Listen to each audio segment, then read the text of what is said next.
Partnerem kanału jest Alior Bank. Cześć! Wywiad, który za chwilę zobaczycie, jest innym wywiadem niż te, które do tej pory ukazywały się na Gadają o Esporcie. Powód jest bardzo prosty, jest to wywiad w języku angielskim z właścicielem Z10 Hebihime. Chciałem was tutaj poinformować z tego miejsca, że napisów do 1,5-godzinnego materiału bardzo trudno zrobić własnym sumptem, więc postaramy się, żeby wszystko to było dostępne poprzez narzędzie Google'a, więc tutaj ten wstęp głównie po to, żeby wam przypomnieć, że możecie kliknąć sobie w ustawieniach tego filmu i prawdopodobnie napisy włączyć, przetłumaczyć i dzięki temu, jeżeli macie problemy z językiem angielskim, poradzicie sobie, aczkolwiek szczerze mówiąc nie był to na tyle zaawansowany poziom konwersacji, żebyście mieli z tym duże problemy, więc zachęcam do oglądania. Mam nadzieję, że spodoba wam się rozmowa na temat tego, co wydarzyło się na MMA Masters, dlaczego w ogóle Hebihime zagrał w tym feralnym meczu przeciwko Los Heretics, jak reagowała na to drużyna, jak wygląda współpraca z Ultraligą, co uważa o ekosystemie ERL-owym. Zostawcie lajki, suby, dzwony i tak naprawdę tyle. Zapraszam do oglądania. Today we are making history because it's the first time in the history of this channel that we will be doing an interview in English. It's the first English video, and I'm really grateful that it's gonna be with you, Hebihime. You're the owner of Z10. Obviously, it's quite a lot of discussions surrounding you and York in the recent days, so I think it will be really interesting for the viewers to get your point of view, your perspective on what happened. So, hello, and thank you for coming. Hello, Gadają and viewers, and thank you for inviting me, Czarny Piotr. Yeah. I thought it may be hard, to talk with you because you labeled me as one of the biggest Z10 haters within the scene. So I was not so sure when I wrote to you if you're gonna be willing to come to the show. Yeah, well, I don't have a problem answering questions, and I think there's a very small gap between fans and haters. So if you're a big hater, then you're also a big fan at one point. So. Well, for the record, I'm not a hater. I know it's maybe a little tough to get it because of the language barrier and stuff, but I would say I was really supportive towards the orc throughout this season.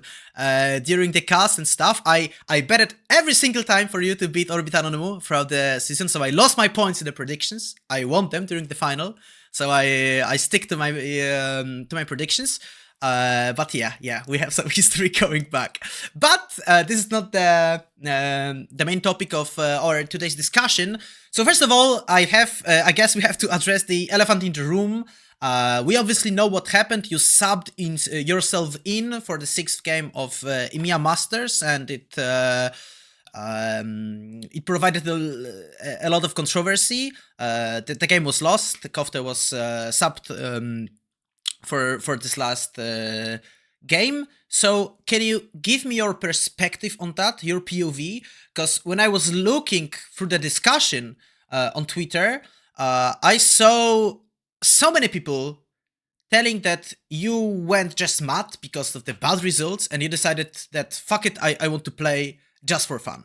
And I watched your stream and I think I know what are your thoughts surrounding the orc and the stuff, and I know your approach. I think I know it.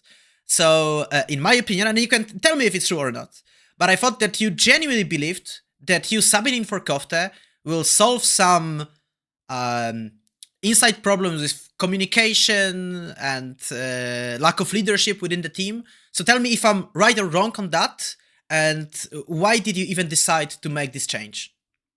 So basically, the decision is definitely not gonna help with fixing any mistakes we have internally at the spot, but it's a long-term process that we started, and I can guarantee you that it will have results. Me subbing in will definitely have results looking into summer split, and maybe looking even into the longer period, let's say in 2 years, because this project is signed for 2 years.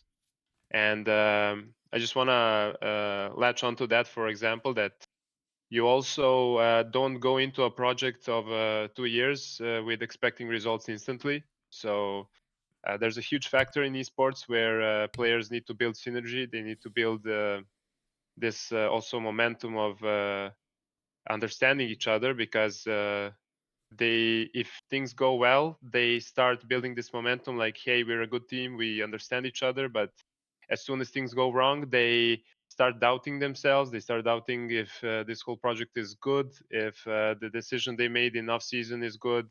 Then you get a lot of fans and a lot of haters on social media trying to get in your head, So I think esport as a sport, like discipline itself, is a lot harder than regular sports, because I think like half the regular sportists don't even have social media. They don't care, or they have an agency running it for them. Yeah. While every one of for example, our players has in their contract to be active on social media, and build their own brand. So they are kind of forced into not reacting, but seeing all of that hate, or sometimes love, from fans. And to come back to the topic, the momentum is built basically through time. The only thing that waits through their synergy is time, and you cannot expect a team to click instantly unless they had in their previous teams some like if they were in the same team and there was some synergy built before. And I think the best synergy could be built through losing and through bad times, especially with like projects like these. So I think an underdog story is much easier. I mean, harder in practice, but easier in theory to build from, like the team synergy. And so yeah, I think first of all, the fans kind of overreacted, and everyone about us losing 0-6, it's nothing new. Then second, we got hard groups. Let's be real, like the two top teams from our group are now in semifinals, or semifinals. Yeah, they are. So coming back into the topic that you mentioned, is that we kind of went into the whole matter of me subbing in way before we even got into Ultraliga, right? We had to sub Okay. in someone.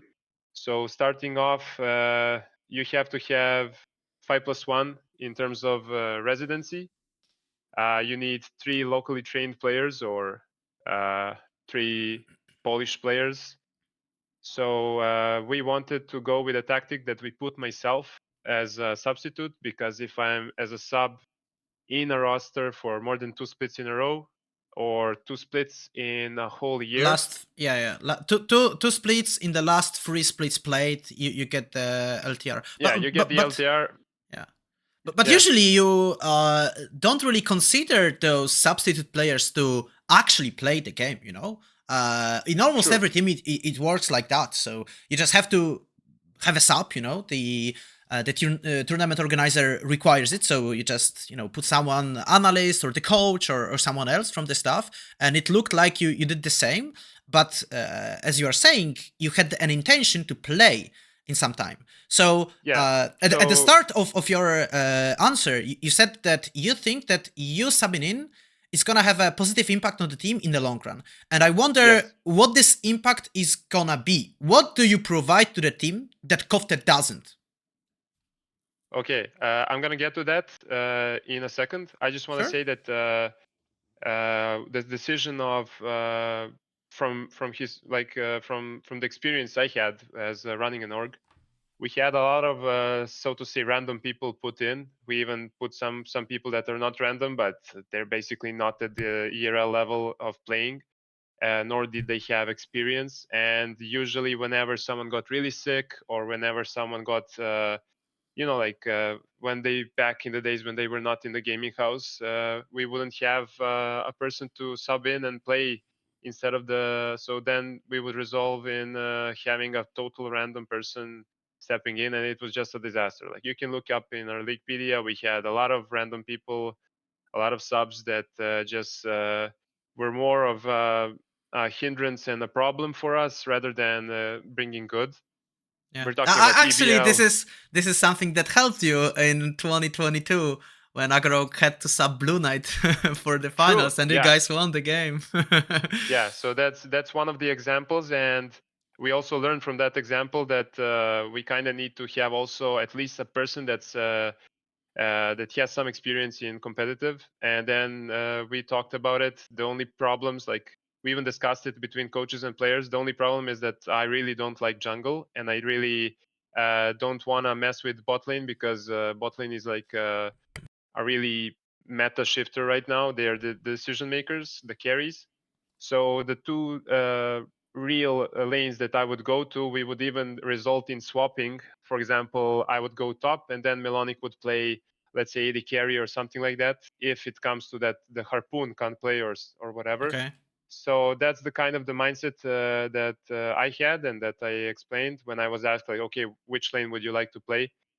And basically, when it came to our results at EMEA, you could see that after a long pause of, let's say, 20 plus days, the guys didn't really perform in terms of communication, and they kind of acted as if they just randomly met in solo queue and they just first time met each other. And that's the kind of communications they had like the first day. I also had a disagreement with the coaches. Like basically, they're sitting in listening to their voice comes through Discord and everything, and they said, "Yeah, well, how could we hear them and you couldn't?" And I was basically standing here next to the room and peeking through the hole in the doors and Yeah. listening to them. And I'm not sure if it's about the coaches, if it's about their experience, or if it's about basically them not giving it that much attention, so they don't acknowledge it. But uh, uh, they do talk, right? Like it's impossible for them not to Yeah. talk. But when it's important in team fights, when it's important in after team fights, like even after you lose a team fight, you kind of have to continue the momentum of not letting down your guard and like communicating like, okay, what's the game goal here, what's the plan, what's the next thing that we're gonna do, right? And instead, after every shutdown, after every skirmish that they lost, they would just completely shut off. Like they would let their emotions consume them, and they would just stop communicating at all. Even if it's like for 15 seconds or 20, League of Legends is a real-time game, and there's no pauses for that. There's no pause for you to rethink and Yeah. cool off. So it's a thing that I really noticed, and I kept explaining to. I really have a big problem with coaches in the past. For example, last year we had almost four coach lineup. We had LJ, Seraph, Junko, and I'm not sure who else was there. Wasn't it Malte? I think it was Malte. Yeah, Malte, but Malte went to Vitality, so Oh yeah. Okay. but yeah, basically we had a series of coaches that built up Doran, built up like Viper, like I can't even name them all right now. They're not coming in my head, but basically big LCK stars, big LPL stars, solo coaching them. They made them peak, like rank one on LCK on like Korean servers, Mhm. and they're insanely talented coaches when it comes to um, building discipline in game, lane phases, blah blah. But there's a big part of coaches that they're missing is like this intuition, which I think Nachowski was one of the best coaches we had in terms of having that intuition, is to kind of recognize when a certain player likes to play a certain champ, like when they're feeling the vibe of the champ, or when they're basically he had this touch to know from the minute the players wake up how and what the players are gonna feel. Are they gonna feel more, like aggressive in lane, like they want to prove something? Are they gonna feel a bit, like from anxiety, scared, and they're gonna pull back? And then based on that, he's gonna assign these roles to players inside the game. And the most success we had with Nochowski so far in terms of results. And in comparison with Shiroga back at that time and Malte, we had a really great coaching staff when it comes to drafting, analytics, and making these decisions. And from last year, I really got like kind of traumatized from coaches and not seeing these type of things. Basically, if you look like day one, I think Yeah. Harpoon was playing Zaya, and he played her like he was Jinx. So he was in his mind just running down, getting like excited in real life, and just like basically whenever I asked my coaches, okay, what's the reason behind this type of play style, they said, well, he's a young rookie, and he kind of overtests his limits, and after he tests his limits enough, he's gonna learn. And basically, in comparison to that answer, I can just say, okay, so basically he's a 2-year project where first year he's gonna make insanely like crazy like oversteps, and sometimes it's gonna pay off, sometimes most of the times it's not gonna pay off, and in the end he's gonna find that middle ground and become a great player. Or maybe it's going to take him 2 years, and then he's going to be going through zero tenacity through the learning process of his limits, and then when he goes off to LEC or LFL team, he's going to know his limits, so that's kind of a point where you're investing in a certain person, and then the fruits of what you invested in them, like a certain esport athlete, comes after they have finished playing for you. So I was like kind of trying to force our coaching staff into rushing these, acknowledging these mistakes and rushing into repairing them. So we went into talking about like game 4, game 5. We even, the coaches told me, never mind, you're not playing, because the only reason we said that I'm gonna play is if we go 0-5. That was the only trigger, so to say, because we're going to use that 6th game for me to sit down and go through the shot calling and be the leader in game and explain to them how to play.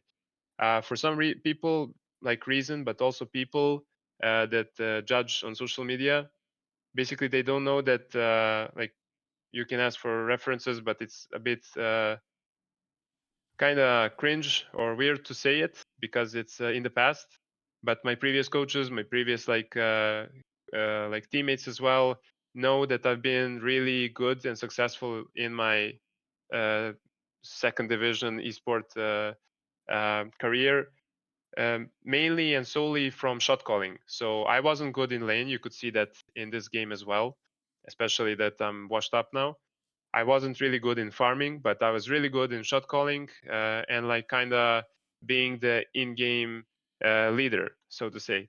And with certain tools of, let's say, good players or good champions in good drafts, we would manage to gap even the best teams in Spain back then, like Movistar Raiders and who was there, Killer Bees and Giants, and I don't know who else. But basically, it was solely put on shot calling. Why do I think, to finish the topic, why do I think it's going to bring fruit in the summer split and later on? Yeah. Is because we had a full day meeting with players individually and also with the coaches and as a team as well.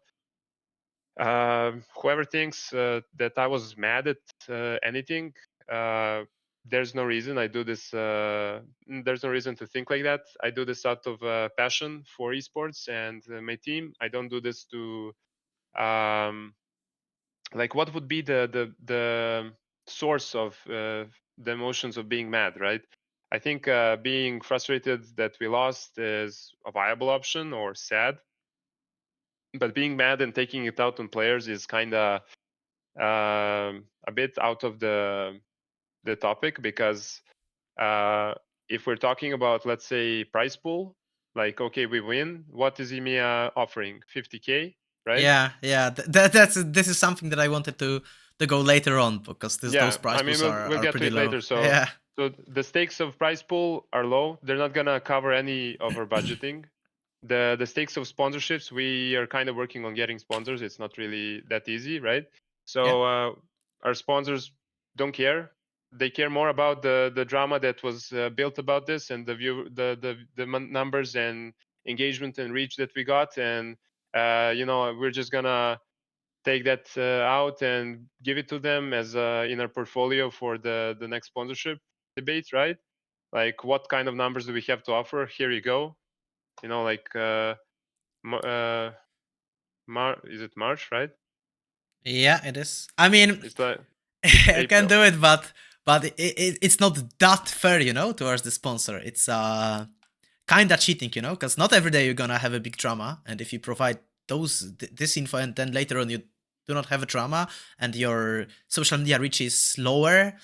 So yeah, this is something agree, I that's agree. not credible much, but I don't think we need to discuss this. I wanted to like hang on some topics that you mentioned throughout your answer. So first Yeah, of but all, if I can just finish. close the Yeah, argument, sure. yeah. Go ahead. Go So ahead. basically, we talked about it. The coaches agreed that the shot calling is way off. We have Blurzor, who is our main shot caller. Basically, he's the one talking in game, but systematically, every game after 15 minutes, he kind of shuts off. He kind of like every game before game, Zani and Alkia come to the guys and they explain what the game plan is and that they should stick to it. For the first 15 minutes, 20 minutes, they stick to it, and then after 15, 20 minutes, they kind of lose track of what the game plan is. And you can also hear in the voice comms that Blurzer is kind of reaching out to his teammates and asking for kind of reconfirmation of what the game plan is, and that's what lacks in the game basically for us. And you could see that maybe if you don't believe this crazy story, right? You could see it from our gameplay that after 15 minutes, after like lane phase, we just start losing hard, and as far further the game goes, the worse it becomes. And we also talked, like I talked to the players as well. Even during game, I you know, like I communicated with them. I shouted a lot. I shot called all the objectives. Like you could see that our dragon fights were pretty good. You know, like obviously some calls were horrible, like my TP on bot lane. But that was more from my lack of understanding that Cyan and Volibear don't deal that much damage. So basically, I'm washed up rather than it being a deliberately bad call because I asked them, can I TP behind and do this? But the moral of the story is when we talk to the coaches said themselves, yeah, this was like Erdote said himself as well. Like this was a breath of fresh air for me because for the first time I could actually look to clear vision. I could actually look to set up vision before objectives. I could feel like we were all on the same page regarding objectives, regarding stuff. And also Nalkia reached out to us and he said, I would prefer your shitty calls that were proactive and creative rather than sticking to the routine and being helpless and just trying to play out the routine that we practiced in scrims. And then like EMEA master games are very situational. Things change and you have to adapt to them. And we are not at the level where our shot calling was to adapt to those situations. So that's why the result was that, for example, this accelerated lane swap meta affected them a lot because they understood, okay, Harpoon is 3-4,000, like the whole team is 3-4,000 gold lead, and Harpoon has like one item lead instead of the enemy, but they don't know how to close the game after that. And we talked about it with the coaches that it also cannot be changed in like those 2 days that came.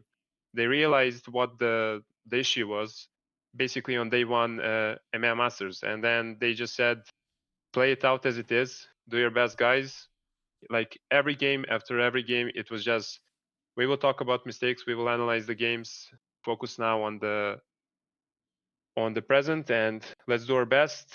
And like we basically came to the conclusion that for summer split we are gonna give the shot calling role to someone else from minute 15, and everyone agreed that someone should be, for example, Erdote. We will see how that pays off for us. And I think other than that, we also talked about a lot of other changes. For example, every person agreed to the critic of the other players and they acknowledged their mistakes a bit more. They were like a bit not sure if it's happening or not, and now they got confirmations like, yeah, you're doing a bad job, for example, I don't know, positioning, or you're doing a bad job smiting, or you're doing a bad job at TPing. for Kofte, for example. So they kind of went through with it.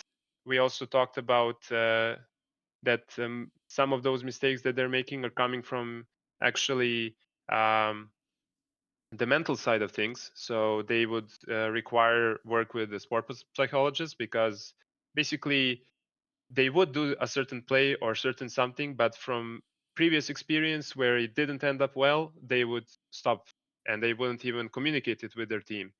And I think like 90% of our mistakes come from poor communication, and that's something that me stepping in as a player, sixth game, was desperate effort to show them and how it feels to have also a second person talking in the game.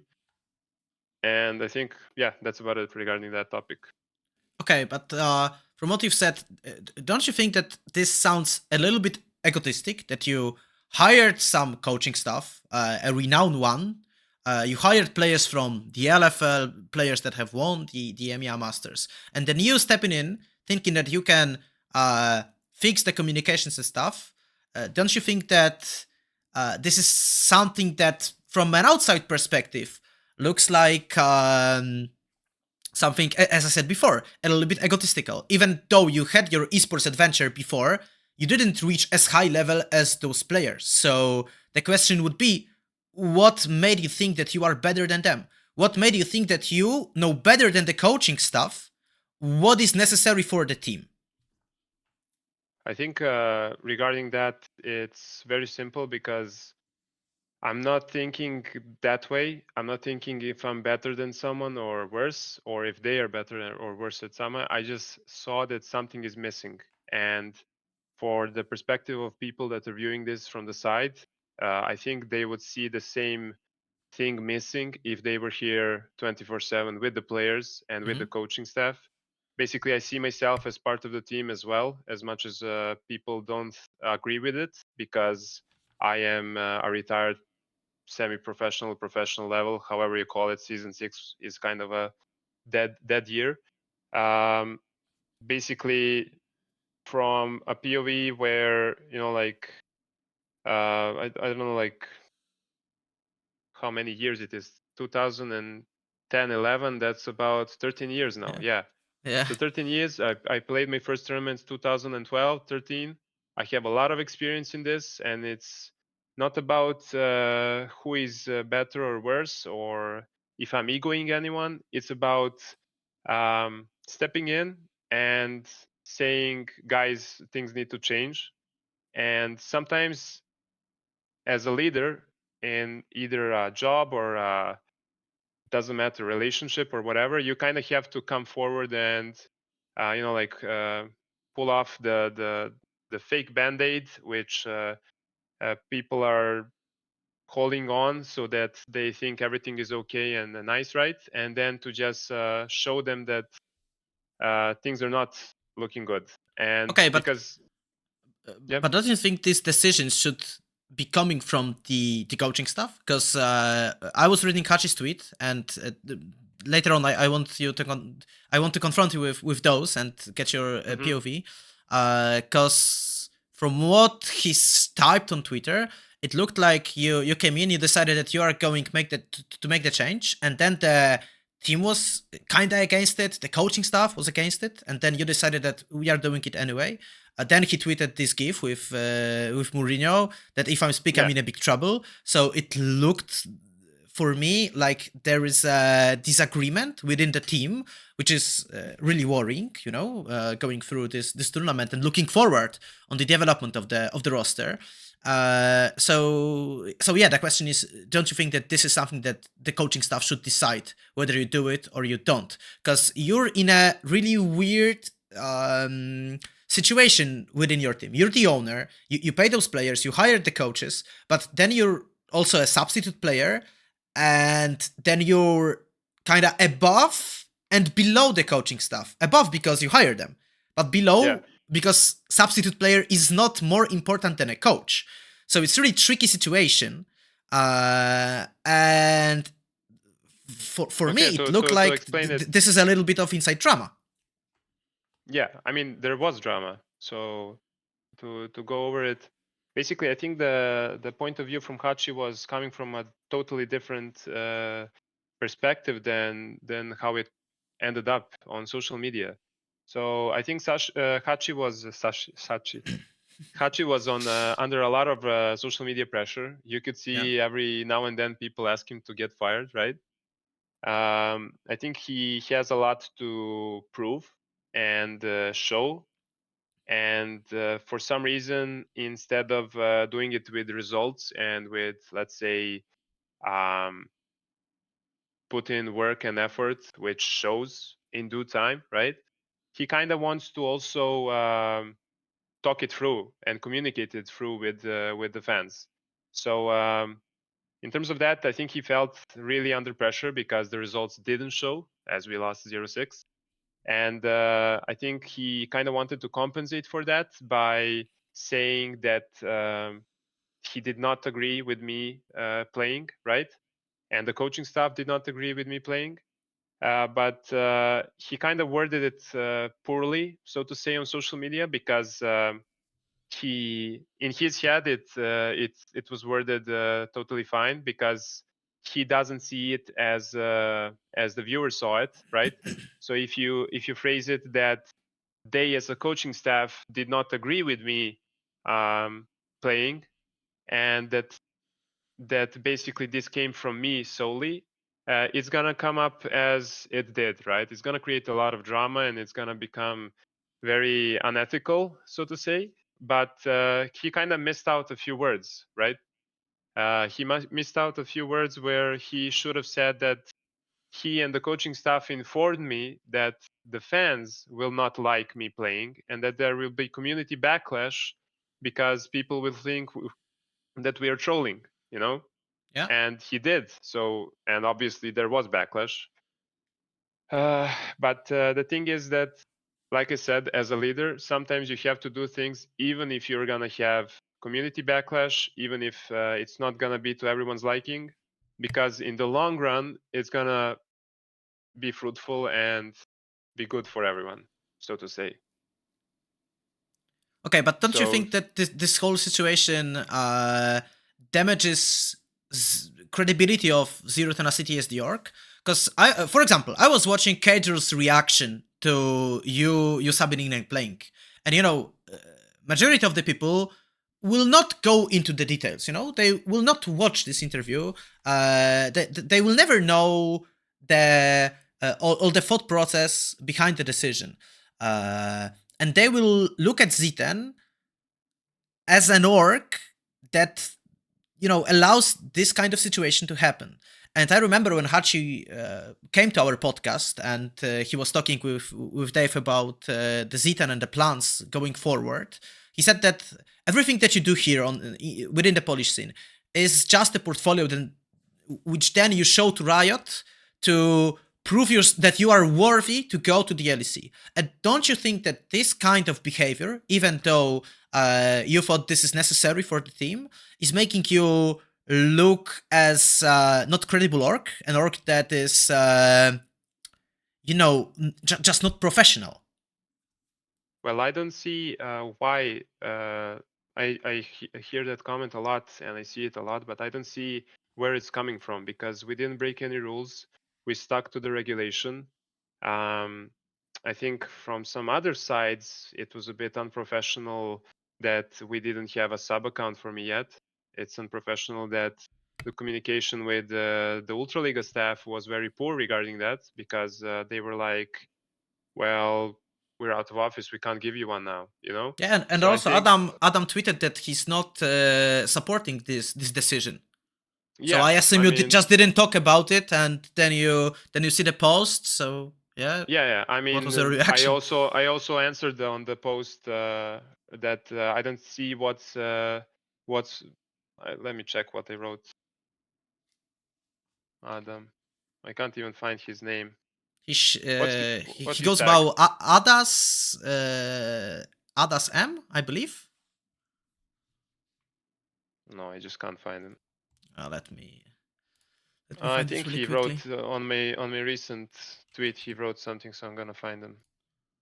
Yeah, I got It's the account. _adas_m. Yeah. So basically, like, I mean, Yeah, let's he go wrote. over. Yeah, I'll just quickly read the tweet so the viewers know the context. So Adam, the project manager of the Ultraliga, retweeted veteran's tweet and said, "Not a fan of the decision, even though the regulations allow it. You should take lose as a true champion, embrace it, accept it, learn from it, improve after it, not make fun of it. GG's anyway. The group was tough. So Yeah. So basically, so in yeah, that statement, yeah. you should lose like a true champion. I'm not sure how you can lose like a true champion, but okay, that's just like playing with words, so it looks nice. Embrace it. We did embrace it. We got shit on. Accept it. We did accept it. Once we saw GK lose to Heretics, I think, or something, we knew that we were out of groups. And so if this happened for fifth and sixth game, I would totally understand that we were playing for fun because we knew we were out, right? But we played fifth game for trying to win, and we almost won it again for the who knows what time, and then we lost it again. And then the trigger, the thing that we agreed to beforehand, happens. I subbed in for sixth game because the guys on fifth game were just not communicating at all. It was total like dead end. Learn from it. Obviously, we're gonna learn from it. We're gonna improve from it. Not make fun of it. I'm not sure in what way we made fun of it. In what way did we ever tweet like Omega Lul, cringe MMA Masters, owner going in. We never made a statement about it, first of all, which was actually a mistake on our end because we had 5 minutes to prepare for the game. The moment we found out we lost was basically the moment everyone found out. It was like a big team fight, lost, and okay, Hebi, you're logging in. I didn't even get to download the client on time. I had to play from Coptis PC. My keyboard wasn't working. I was playing on his setup. So basically, it definitely wasn't for fun. And I think this is the thing that I talked to you about in DMs, that basically someone creates a narrative and then people keep joining that narrative, the so-called cancel culture, where they want to just be on the winning side, right? So as the media pressure starts evolving around a certain topic, if the winning side is woke, like, hey, that was really wrong of you to do, and maybe you should watch your manners, like respect other people's rights, blah blah blah, and how it goes. The kind of positive side, then people go into an extreme there. But if people go into this, victimizing or whatever, like hate spread or whatever, like narrative that basically making someone a villainizing people or organizations or whatever, then they join that side of the narrative. And that's the thing that I wanted to talk about, is that I think people are overly committed to certain people that are of influence on social media and to their opinions, and no matter what the truth is or what the reason is, they don't care about it. They just care that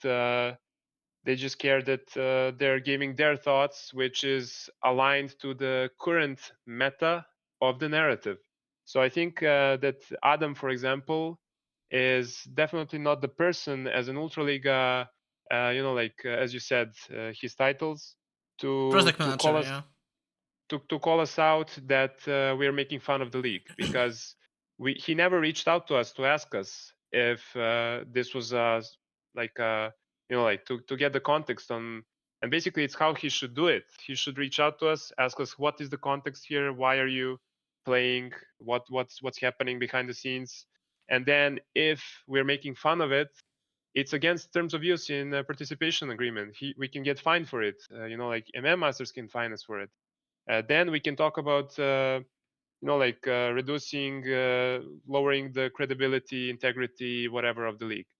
And as someone who advocates for raising the standards and raising the credibility in a lot of ways in esports, because I've been there since it was full dog shit, I think someone calling us out and Z10 for making fun of it and is kind of calling, like the sea dry. It's kind of not possible. Whoever knows Z10 knows that we, after all, stick to paying our players on time, sticking up to the rights of our players. Our contracts are fully based on improving and growing our players, their own brands.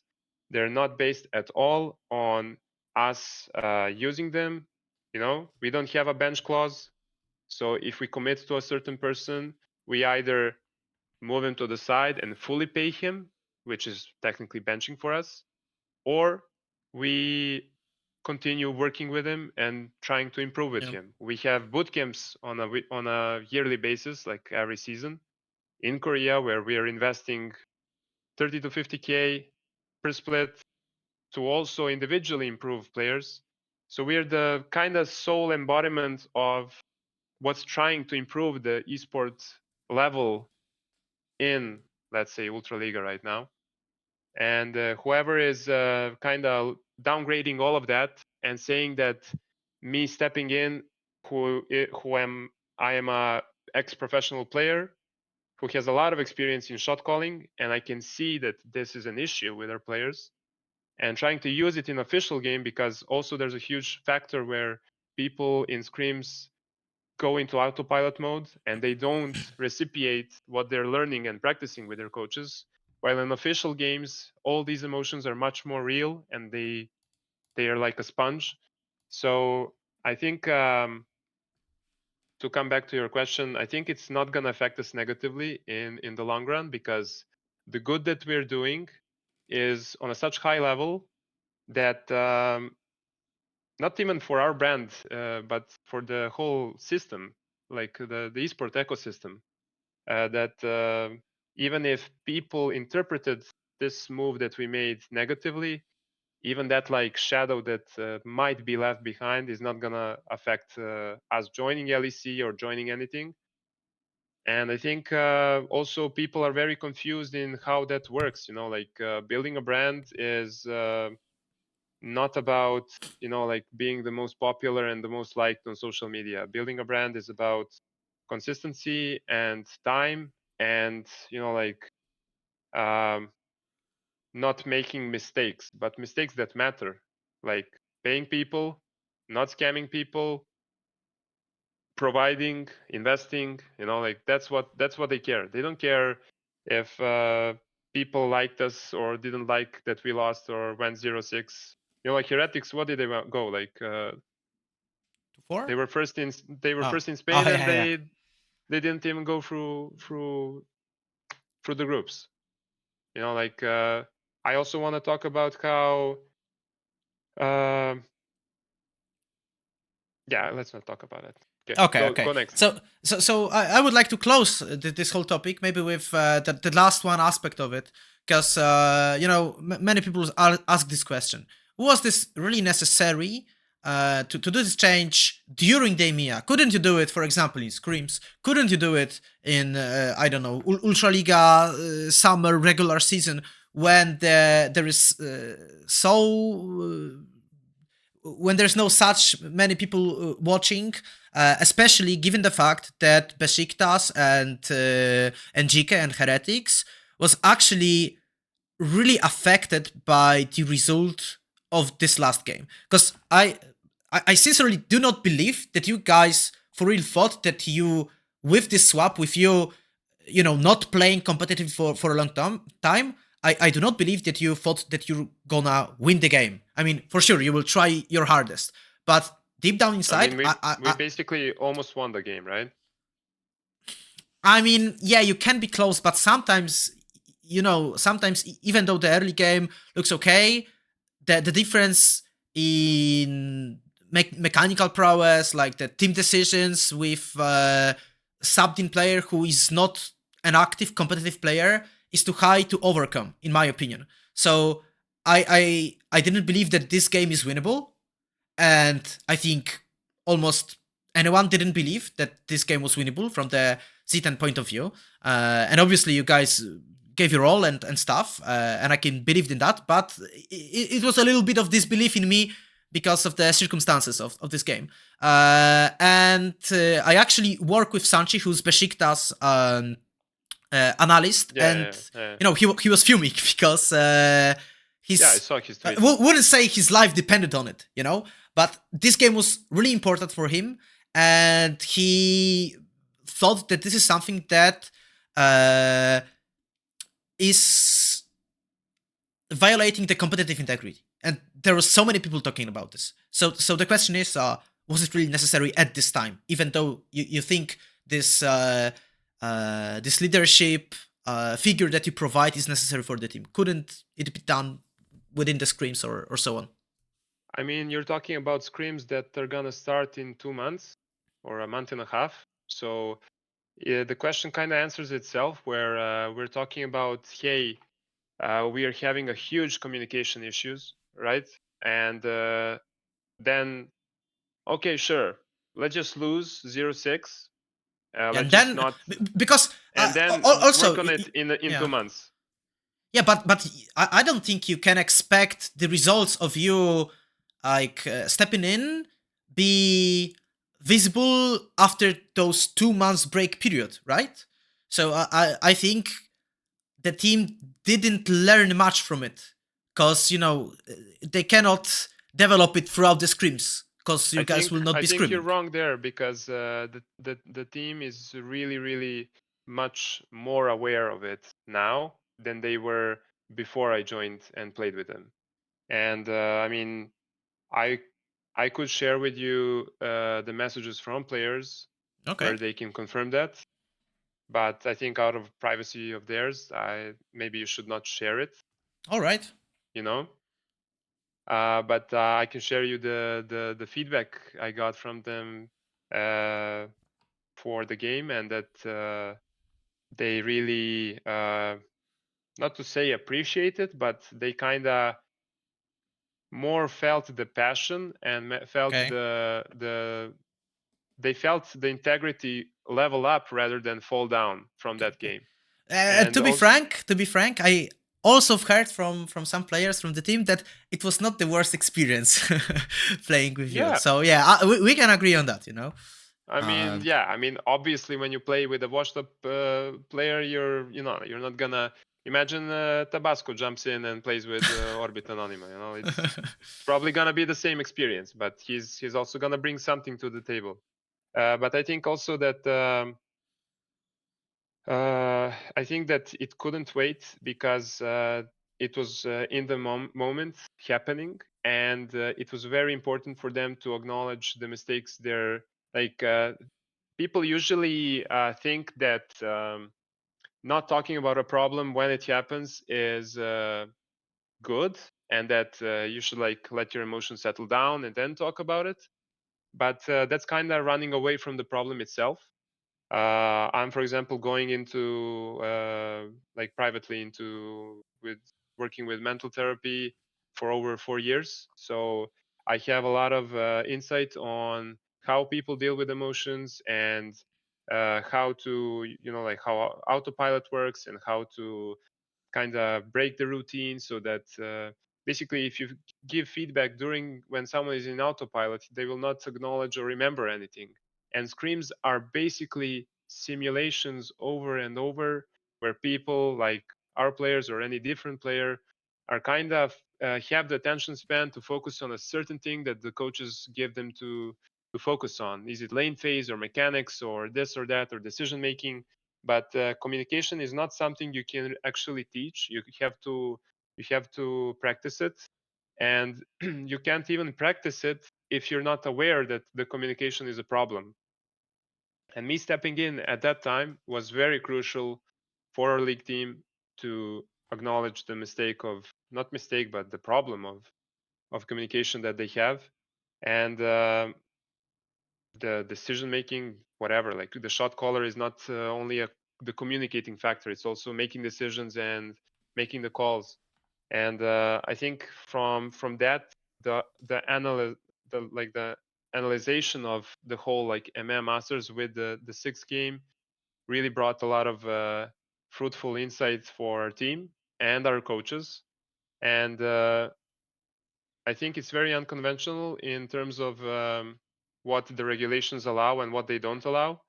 And I think that in terms of EMEA Masters and Ultraliga and any other TO, I think they should change the regulations, because if the fans or whoever, Sanchi or whoever, is mad about what we did, they should be mad at Riot Games for implementing rules that allow that. And obviously, if they didn't allow it, we wouldn't do it. We wouldn't think about it.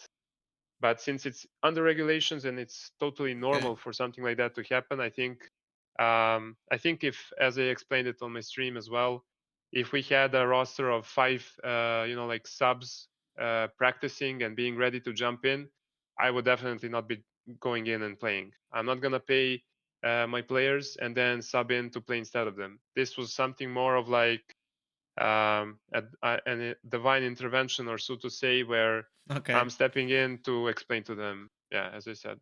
All right. So basically, you do not think that this whole situation violated the competitive integrity? No, I do not, Okay. because Cool. I did not troll. I did not, have fun in terms of trolling and having fun, or so to say. There are a lot of examples of, owners stepping in and trolling and having fun. Picking Yeah. random champs. We also went through the pick and ban phase. We talked about what my champs should be picked. Like the communication internally between the coaching staff and me was basically, Nalki and Xani didn't tell me anything except what champions are you gonna play and who should we ban? Who are you not feeling comfortable? I asked, what does Zertus play? They said Oriana is his most played comfort pick. I said, okay, let's ban Oriana. If he goes Talia, I'm going Cassio. If he goes, any long range utility mage, I'm just gonna go Zillion. In the end, it ended up him being last pick. We blind pick Zillion into Azir is totally fine.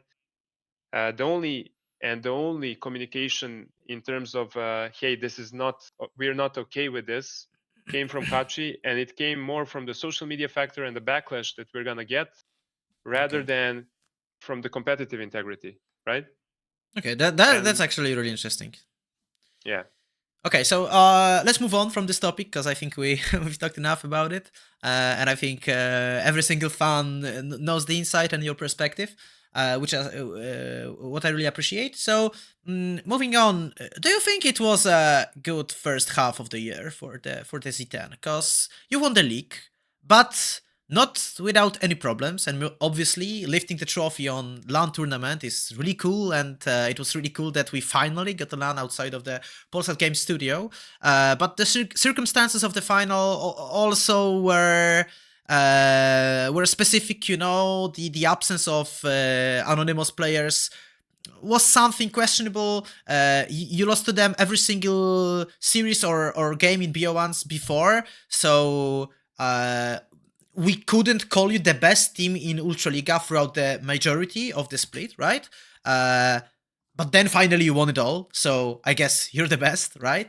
Then you go to EMEA with the higher expectations than Anonymous. You go 06. You are part of this big scandal, and I'm bringing it all together to just ask you: do you think it's more on a good side or on a bad side? Because also, if we look a little bit further than just the competitive aspect, you did fantastic work with the community. I was really delighted seeing you guys work with the community, like bringing the fans to the studio. It was really cool to see you just creating a community. I think this is something that is really important and necessary for our scene to grow. So, how was it this first half of the year? Well, I'm gonna start from the back and go forward because it's closer. Sure.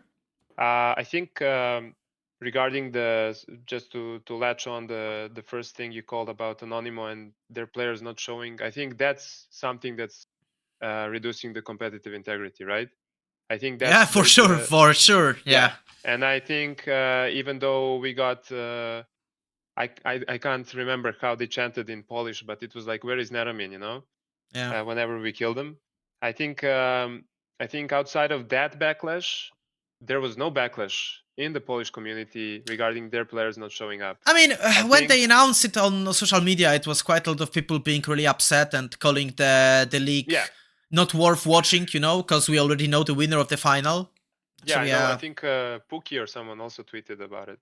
yeah, quite a lot of people were actually really upset. And but I think that's the part where Adam as well should talk about, like not making fun of it, like, oh, we tried to get the visas but unlucky, and I think also I think it's you will see maybe someone will leak it, but I cannot talk about changes in Ultraliga terms of use, but for like participation agreement for next split, but like things will change because we got approached by Ultraliga and they asked us as if it was our decision. Are we gonna allow Orbit Anonymous play, or should we force them into playing with subs? And we did a very smart move where we kind of blocked the question and just said, what do the rules say? And the rules said that the basically they should be present at the LAN, but they kind of it doesn't also say that they need to be present at the LAN, and then great rules. at the same time Ultraliga has the right to change the rules whenever they want. Okay. So basically Really, we asked them, really convenient. why are you we asked them, why are you asking us, so that you can put the blame on us if we say, hey, we are not okay with them playing with their main roster, and we kind of instantly said, do as you please, and just inform us on time so we know what to do. Honestly, I would respect the competitive integrity there. If the rules state that all the players need to be present at LAN, I would force them into playing with subs. That's not the point of view of our players, for example. Our players were asking us constantly, Harpoon, Erdote, and everyone else, what do you think Arneramin and what's the Prime. are they gonna show up? And we kind of have to sometimes act like like parents and tell our players like don't worry, like we will communicate it with Ultraliga and we'll try to figure it out and then give you back info. Like we don't want to destroy the snowman that they've been building so far, because they really wanted to play versus them on the LAN. But coming back into it, I think that's the part where we should be talking about competitive integrity.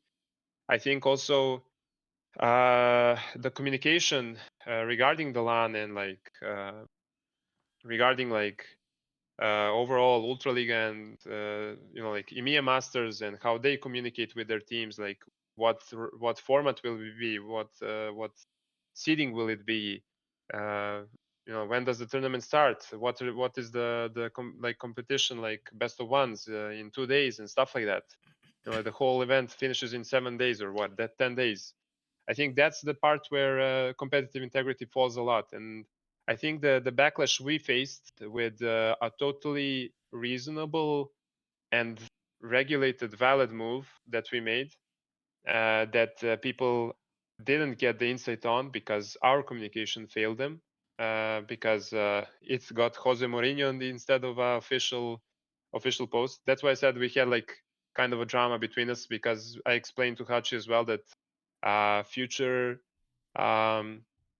posts and notices and acknowledgements to the fans directly should be coming from the social media of the organization, not him.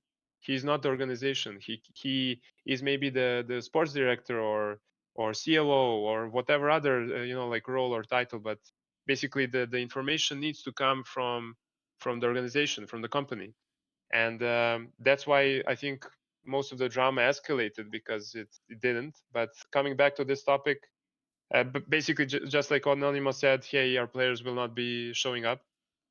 I think there were a lot of drama, people saying that they didn't apply on time, that they didn't apply at all. So there's a lot of talks there. But going in, I think the overall split is a success in terms of marketing, in terms of building a fan base, in terms of we finally launched our website. We had some gross sale that was pretty convenient for us. Yeah. Maybe we can cover 1 month of our salaries from it. No. Yeah. I think the players are very. It is the first time that there is no toxicity between the players. Okay. It's first time that they're actually friends outside of the game as well.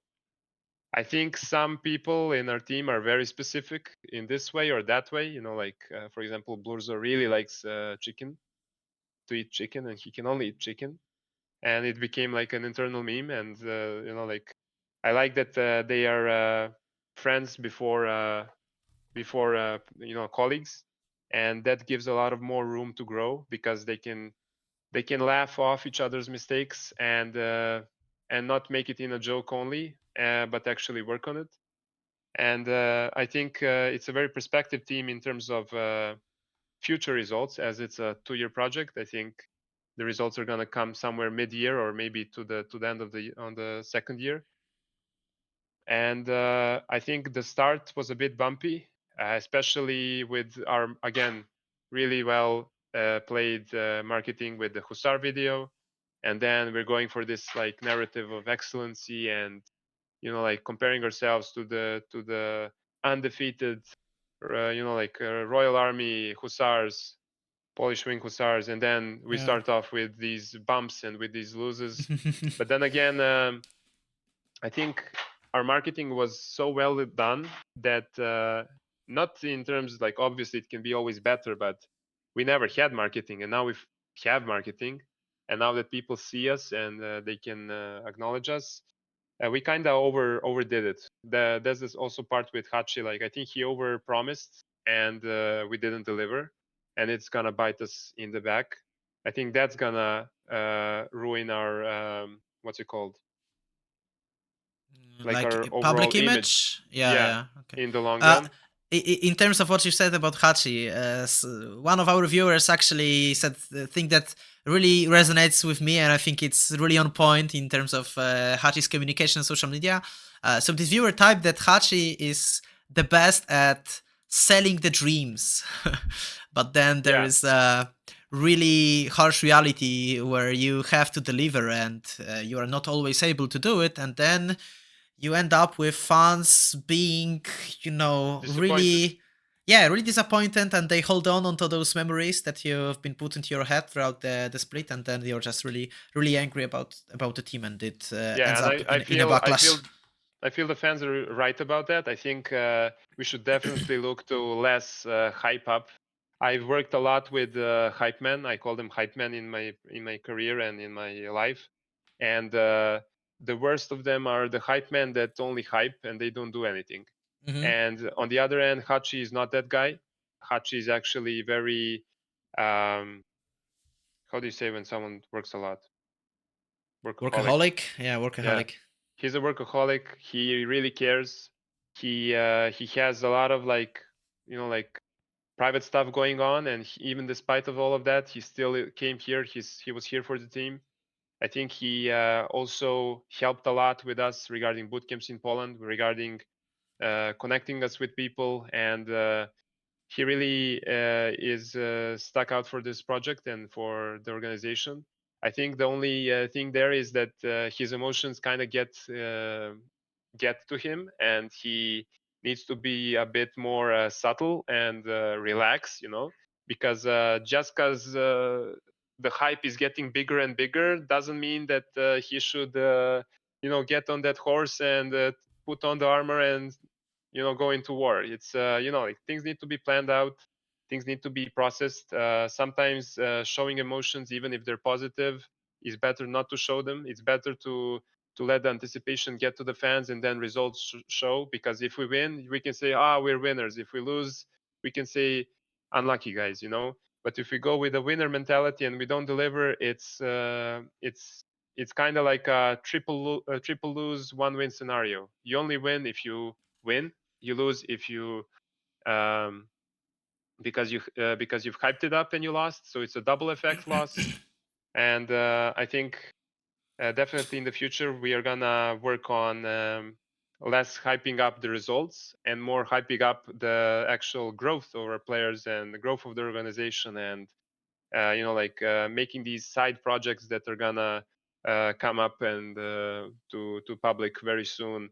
And I think regarding that, it's again mistakes that we make, and I think Hachi's mistakes are also my mistakes. They're zero tenacity mistakes, as well as the loss of our players is at EMEA Masters is the loss of the whole organization, and it's up to us to kind of settle down a bit and let time pass, let our fans heal a bit, and then do our best for summer split, and then after that again, and then after that again.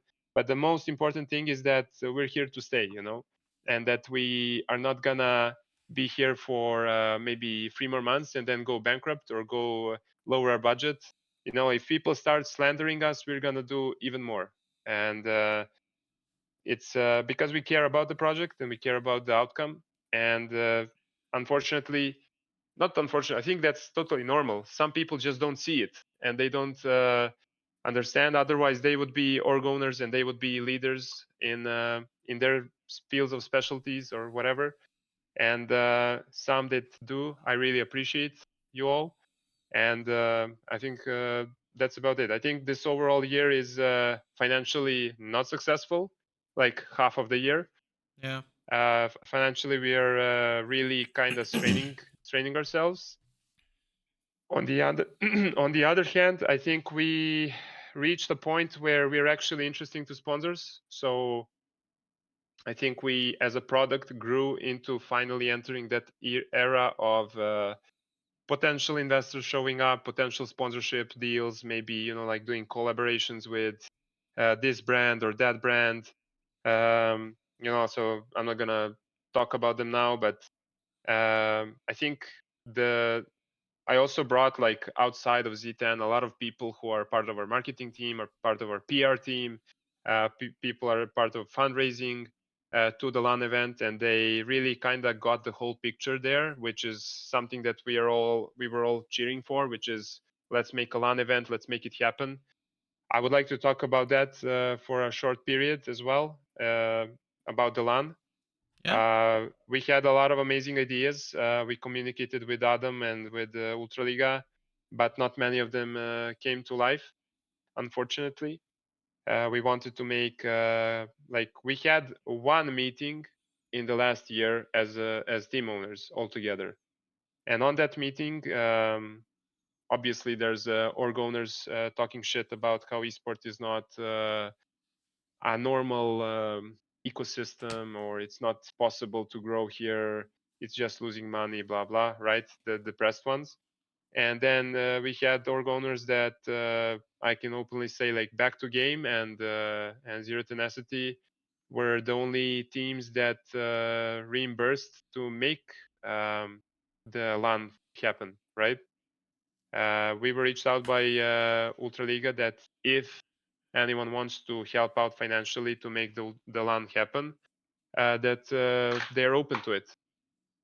And there was a big topic that, hey, what if you don't make it to finals? What will you do then? And then you will just be giving money for a LAN event to happen and you're not even playing it there.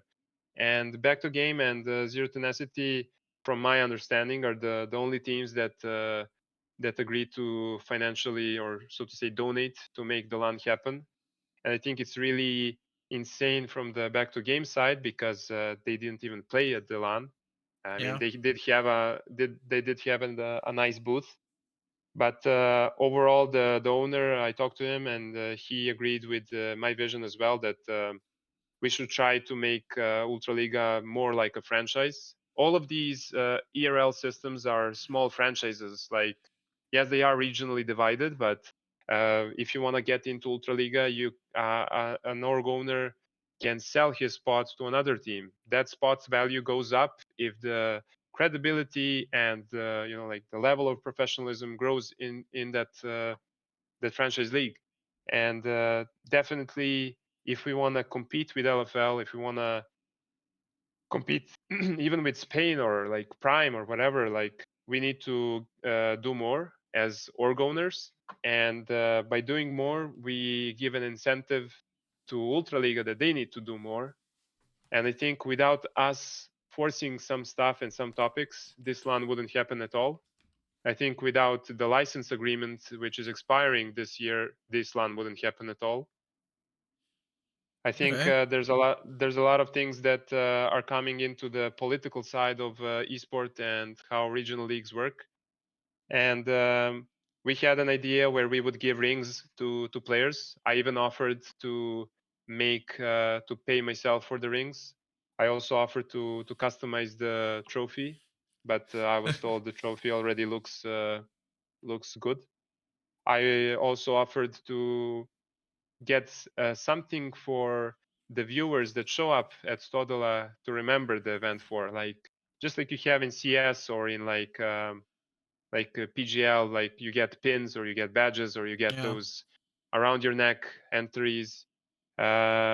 We wanted to make custom pins of Ultraliga 24 Spring with a custom like Stodola, just like like stickers in CS. Yeah. And That's really cool. that Really cool. yeah, that didn't happen because the communication between us and Ultraliga is not on a good level.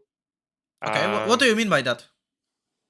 I mean, we keep trying to reach out to them, and they are just saying that things are not possible to be done. Okay. And it's like, why are they not possible? One of the examples for that is the camera feeds of players that we like. Oh yeah, I remember you talking about it last year.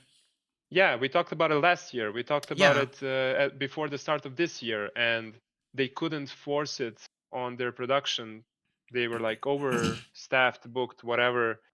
And on our co-streams on Z10 channels on Twitch, we had camera feeds, and it was very insane that you can put 5 to 6, like OBS ninjas with live feeds, or even have like some high-tech encoded shit, whatever. If you need to have it for your like production or whatever, I don't think that it's a lot of work. I don't think it's a lot of.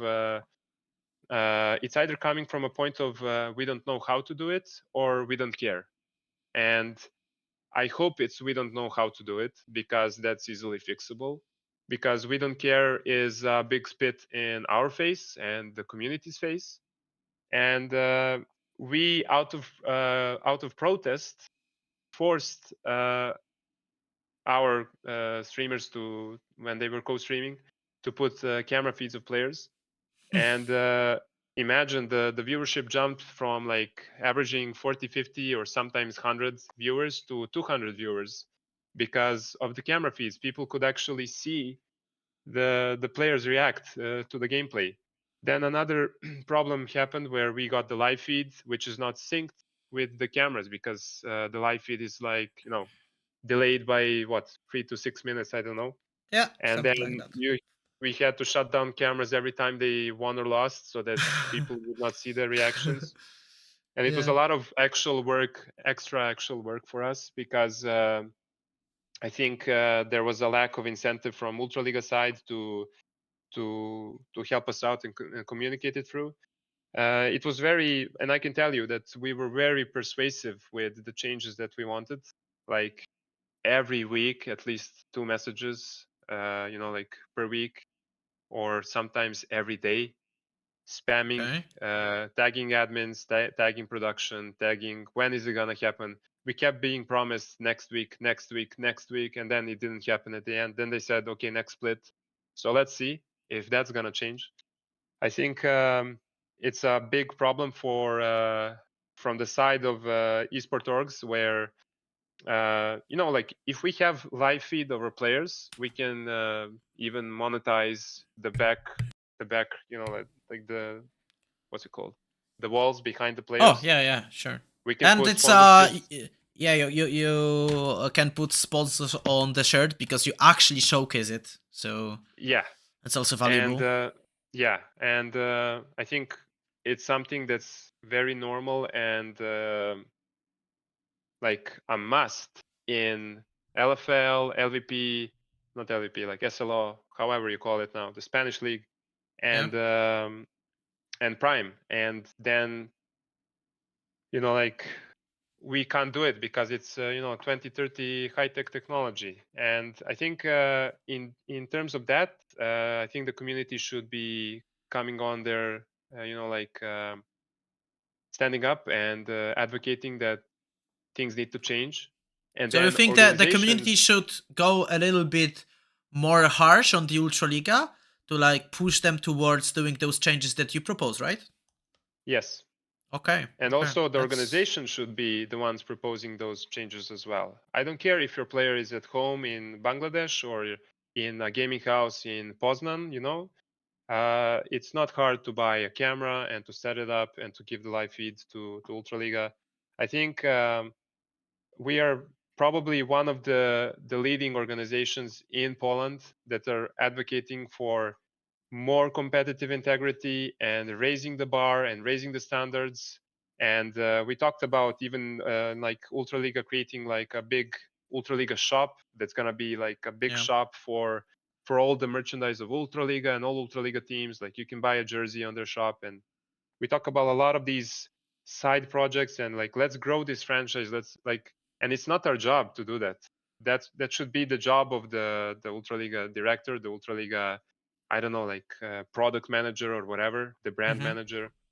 And but that's the thing, like altruistically looking at it, we are approaching it, hey, we have nothing else from this rather than we increase passively by implementing all these things that are going to benefit them at a low cost.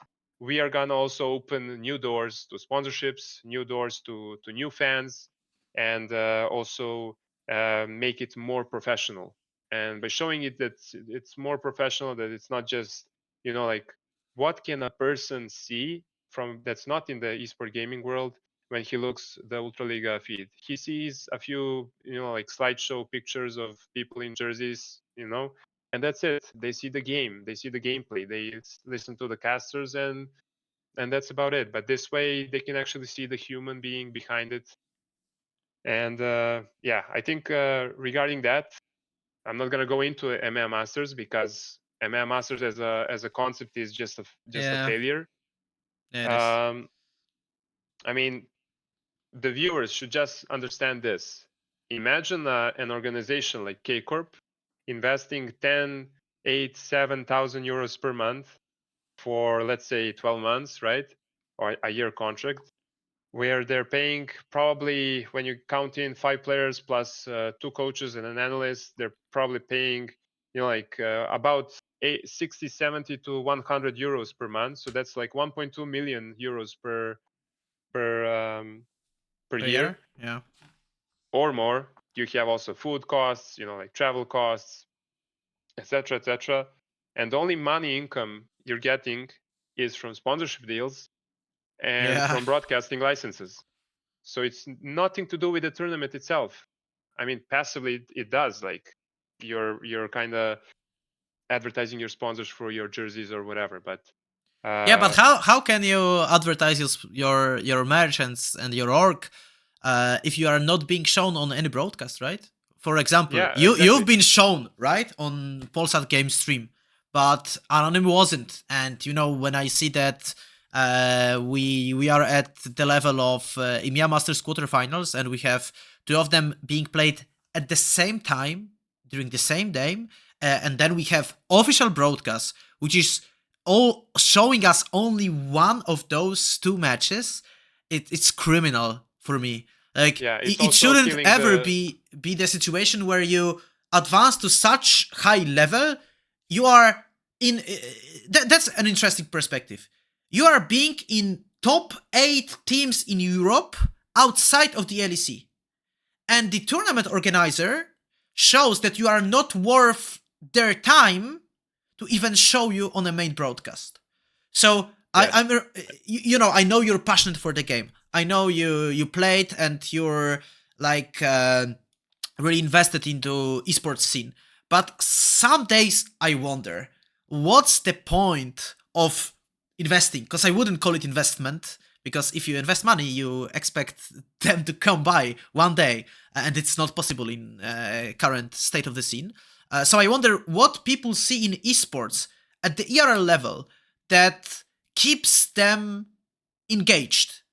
Because if the As EMEA org Masters owners is or- the org owners who are not maybe as linked to the game as you are, right? Because if we look at EMEA as the biggest tournament within this ERL scene, it's just a joke, you know? I look at the graphics, I see mistakes in player names, I see the mistakes on flags. I even commented on one post. They typed that Orbit Anonymous Esports loses the game, and they typed Anonymous Esports with not without the capital letters, you know, and they were just happy with themselves. So I was like, what the fuck is going on? I remember when they posted a graphic that greeted the participants, and they had a mistake in Harpoon's name, they put wrong KDAs. I mean, it was so cringe, you know? This It's is something that should, that should motivate people. They should be encouraged to be there. But when you see the level of unprofessionalism within the EMEA Masters, like it's just cringe, you know? It's just cringe.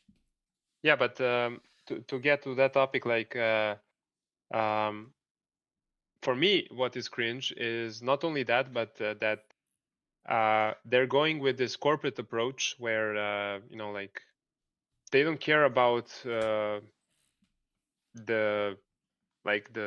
thing that they're creating, because the product itself is existing, and the product itself is existing only because it's some form of a pyramid scheme where you have people over investing, and then because it's over investing, like Nate Shot gave a really good interview about this in 100 Thieves. He was like, I hear a lot more LEC orgs, LCS, NALCS orgs wanting to drop out of NALCS because they don't believe in the project. They say it's worthless. On paper, in theory, it's worth something, but who's gonna buy it? No one wants to buy it. No one wants to be part of it. And he said that his main job in LCS is actually talking to other org owners and trying to persuade them that the product matters and that it means something. Oh, And that's really sad. That's really sad. yeah, it is. But I mean, if you look at it, unless it merges with the Brazilian region, it's gonna die out very soon. Yeah, they should And do it, absolutely. and regarding that, I think the problem with that is that he does have this corporate approach to it. Like everyone in the higher ups, like Ultraliga, EBL, I don't know, Prime, LFL, they all have this corporate approach. Like, do you know that we got a participation agreement for EMEA Masters on our second day of EMEA Masters? Okay, like, so you hey, played without the participation agreement. yeah, and I still didn't sign it or send it. Okay, so because I didn't have time to do okay. it. Yeah, that's too funny. That's too funny. And Oh, like, that's unbelievable. Honestly. so it's more about they care about it happening. The corporate approach to everything is that they're gonna get the results in 2 or 3 years. Then they're gonna understand, yo, we have to actually change some rules. Let's put 18 plus because the currently esport average age kind of leveled up. It's not only kids anymore. Now we have like 26-year-olds or 30-year-olds or 40-year-olds in the esport ecosystem. Let's put in tobacco. Let's put in hard alcohol. Let's put in like crypto, gambling, NFTs, blah blah. Like on a small entry, they're putting in all of these just so they can monetize it more. And I think it's, again, passively affecting us positively, because then we can get as organizations those sponsors and work with them. But then again, I think it's a big problem that as a pyramid scheme. So basically, you have one person that says, here you go, this spot in LEC is worth 25 million euros. Then Schalke comes, buys it, and then a few years later they sell it, and then another team comes, like Kikor bought like 66% share of their spot, and then you get these orgs in huge deficits where they need to build up out of it, and obviously they're not the ones paying for it; their sponsors are. But yeah, that's kind of how the ecosystem is right now in League Riot esport ecosystem, and I don't think it's sustaining enough unless you have a lot of money to burn. So that's why you see a lot of orgs having budget rosters or dropping out. And I think that's totally fine, because if you don't have money, if you can't highball the game, like if at the table that you're playing is minimum wage is, you know, like 100K per month salaries for players, and you don't have that, don't sit at the table, you know. Yeah. And I think at that state, the the TOs, the tournament organizations, are in a problem where they're allowing anyone to sit at the table as long as they get you know, like 8 out of 8 slots filled out, you know, and then they get shit product. And from that point of view, I think it's kind of coming back and gonna bite them in the ass, where you have, so to say, you know, orgs like Illuminar that were huge, you know, like for the Polish scene, for the global scene. Like I myself am a huge fan, and then they cut budgets. Then you have, like, you know, like, I don't want to cause drama, but there were recent allegations against some also Ultraliga teams that they're not paying salaries. You know, Yeah. like, when are you gonna pay your salaries? So I think in terms of that, we need to not look at people spending money. I don't know why in Poland people are very shameful when it comes to spending money. I don't think why people come and tell me I'm burning money and spending. I'm not saying it's an investment, but I think if I want to play this game, I have to burn a lot of money, you know. And if I want to do it right, if I want to do a shit job, okay, sure, I'm gonna spend less money and try to play at the big pool table with small amount of money. But that that's also like a part of the community that's kind of afraid of admitting that the system is in this way. And I think the only fix is one big wash, like, that you have to bring down the tournament organizations, you have to bring down the whole system, you have to remodel it, reshape it, if you want to have small money tournament, if like franchise league, if you have big and that's kind of what VCS is about in Valorant. That's kind of what you know, like, CS scene is built around. Yeah.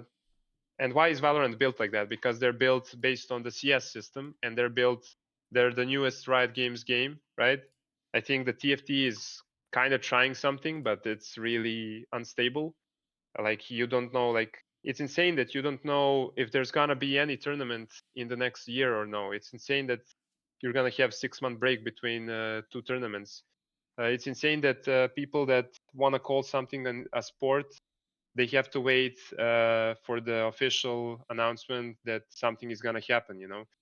And I think that's the corporate side, where they don't care to communicate it enough.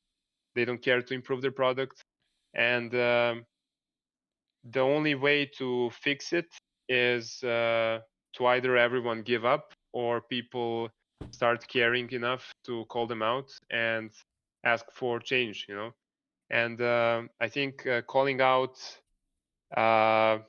if you call out zero tenacity for the integrity things and stuff like that, and the tournament organization like Ultraliga director is with you on the same boat, I think there's something wrong about that, you know. Okay. So I think the fans should think about it, because I'm not saying they're our enemy, they're our household, right? We need to coexist in the system, but they're definitely the guy that's above us, and that can tomorrow change the rules that you have to have 5 Polish players, and then we're all out. They're definitely the guys that are ruining the competitive integrity in a lot of ways. And I think as like a closing on this topic, that it's not easy, and esport as a business model, a lot of people see it differently.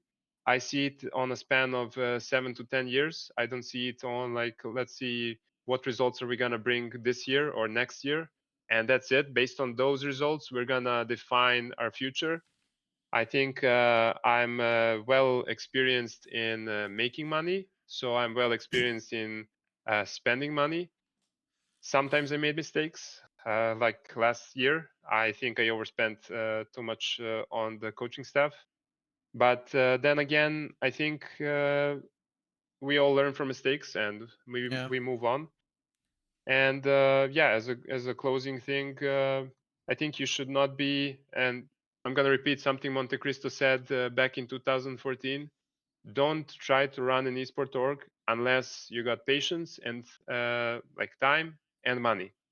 And first 7 to 8 years of running an esport org, you're gonna be in a deficit loss. And the best you can do in those 7 to 8 years is to try to make the loss as small as possible. If you look at Fnatic now, they have a 38 million accumulated deficit. If you look at Astralis, if you look at FaZe, if you look at TSM, if you look at all these big names, they're running in a pyramid scheme where they're selling their product constantly, and trying to lower the debt they built in the last 5-6 years, and trying to exist, trying to breathe under the, like they're constantly under the water, and then they come up every year when new budgets come in, they come out and they take a sip of air, and then they go down below.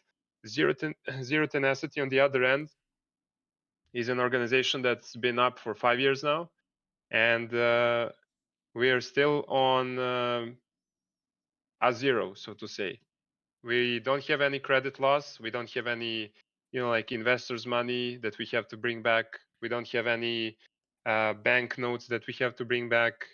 We don't owe anyone anything. So I think our business model is based on a business model from a lot of these big esport orgs, but we're trying to avoid those gaps that they made that made them go into a deficit. And as much as people think we're burning money, as much as people think we're making a shitty job and I think shitty job is okay to say because we're not doing the best job. But in terms of money and how to spend my money or how the organization should be run, I think they should be focused on some other things and maybe not be so stressed about it and rather enjoy, because they don't have to judge everything. Some things are just as they are. And I'm talking about this because both Serbian and Polish community are very similar and we're getting the same treatment here. So yeah, I think even historically we're very similar, and yeah, the language is a bit different, but Yeah. The rest is similar. Okay. We could talk for hours, but sadly I'm running out of time, kinda. So maybe we should schedule a round 2 of this discussion because we didn't discuss EMEA Masters format and stuff. We didn't talk about Esports World Cup or the future, yeah. Or the future, yeah. So maybe round 2. So I'm talking to you, dear viewer.